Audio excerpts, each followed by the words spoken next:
Nene's here? Yes. Huh? Surprise, she's here. Yay. Girl, bye. What's good, YouTube? Please be sure to like, comment, and subscribe to my channel if you haven't already. And hit that notification bell so you can be reminded anytime I drop a video. I also want to shout out to all my new subscribers. Alright, so the episode pretty much starts with Porsha and her sister Lauren meeting up at some kind of makeup studio. Porsha tells Lauren that all the girls are meeting up in Canada for the Carnival celebration. She mentions that she's overdue for a trip. You know, Porsha's a new mother.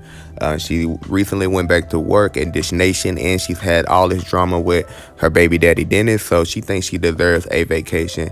But, you know, I made a mistake. I cheated, and... It's not a mistake.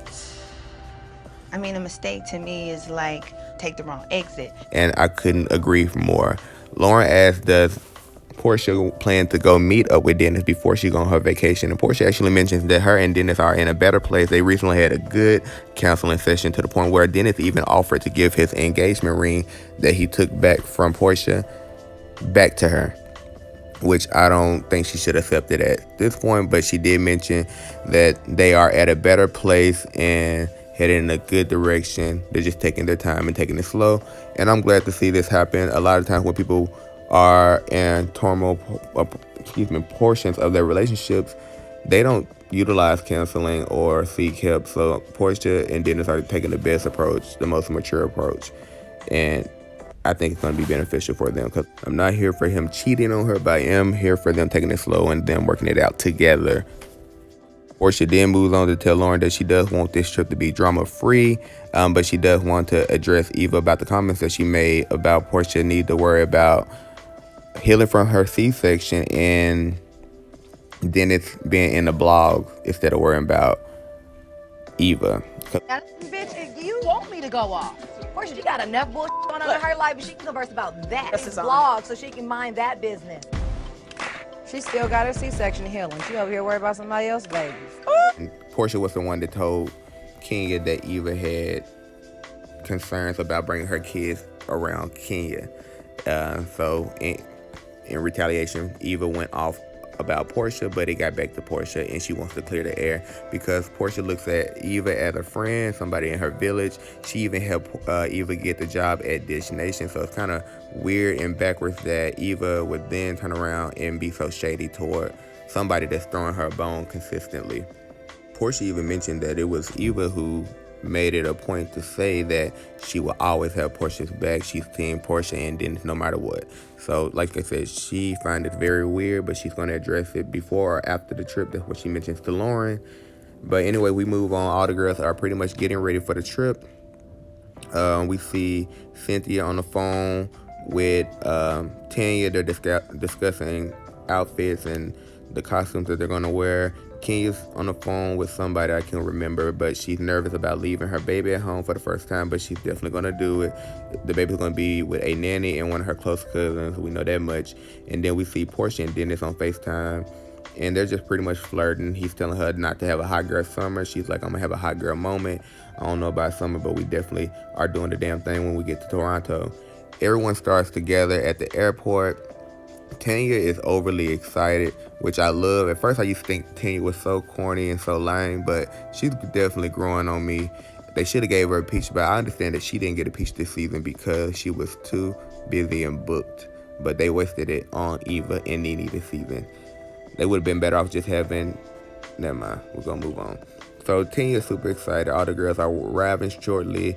Cynthia mentions to all the girls that... Nene sent her congratulations gift and a gift card with a very sincere message to it at her wine cellar when she opened it up a couple of weeks ago, last episode. So she's explaining that it was very sincere and it felt good to receive that from Nene, but she couldn't say thank you to Nene because Nene has her on the block list. So she did ask Marlo to reach out to Nene to have her unblocked, but Nene has not responded to Marlo or unblocked Cynthia. So Cynthia plans Cynthia plans to say thank you next time she sees Nene. And of course, Tanya explains that Nene is actually going to be on the trip.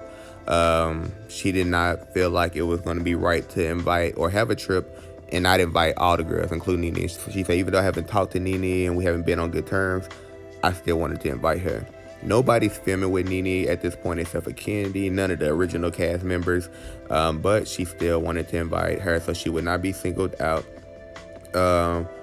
Eva talks about she's not used to the new nice Marlo. You know, her and Marlo, they have a little back and forth every now and then, but Marlo is on this positive energy journey.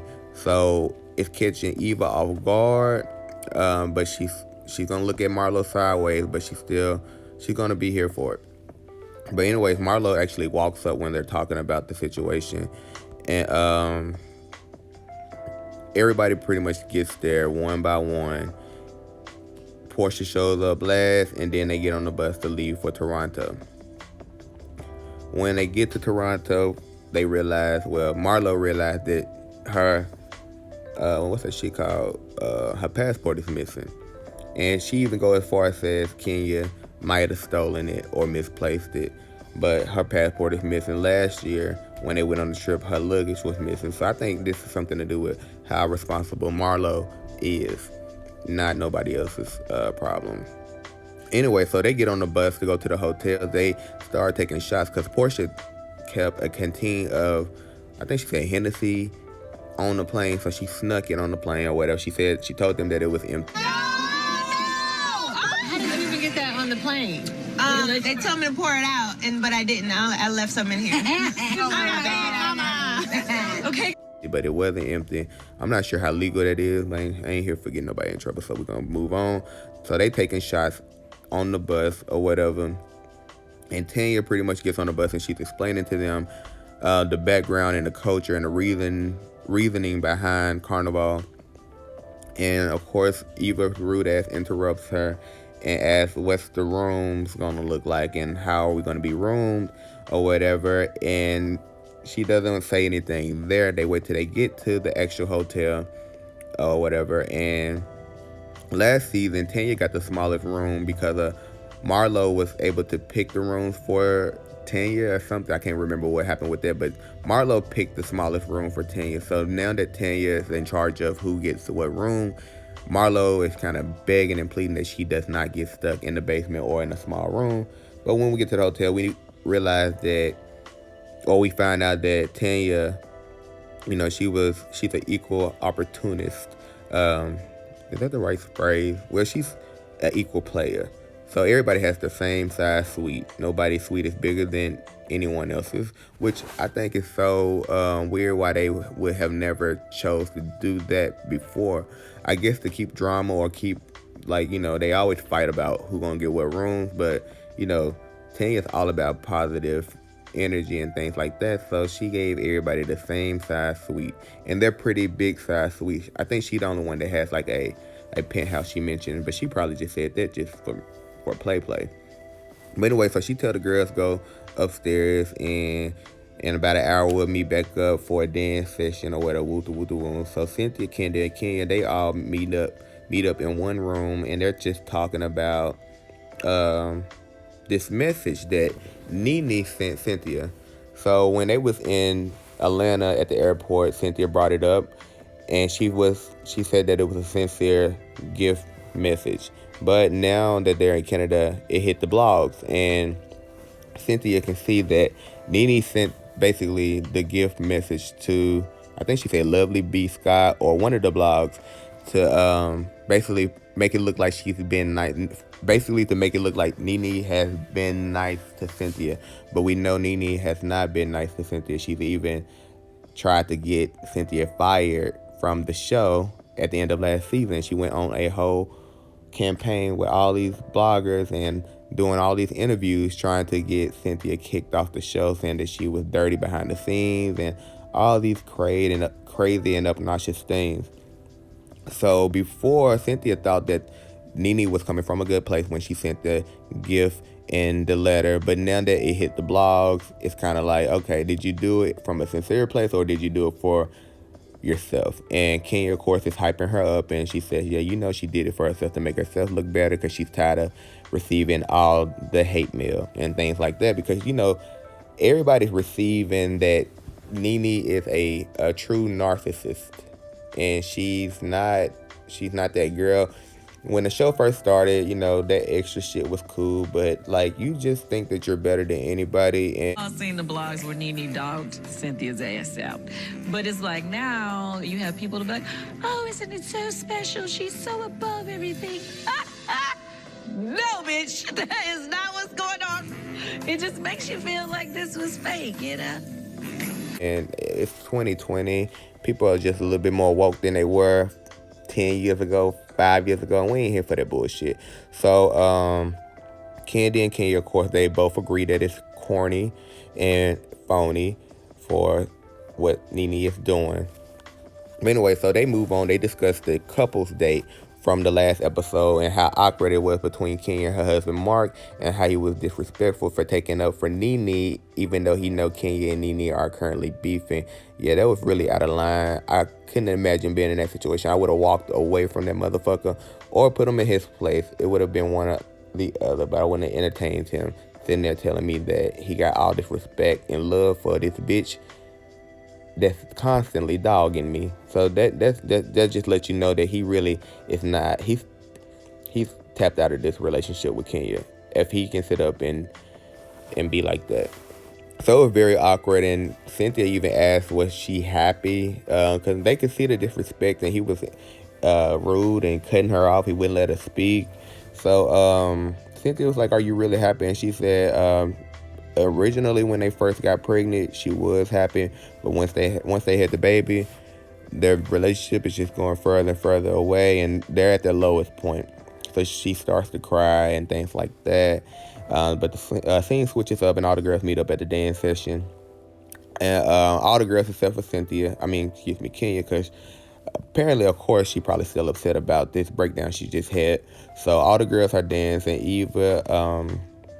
Eva after the dance section, because they didn't really do too much except for Eva throwing shade at everybody. Of course, that's what she does. But Eva asked Cynthia about the secret recording, any updates. Cynthia says no, but she does explain the situation about how Kenya almost ruined her engagement surprise, or she felt like Kenya did.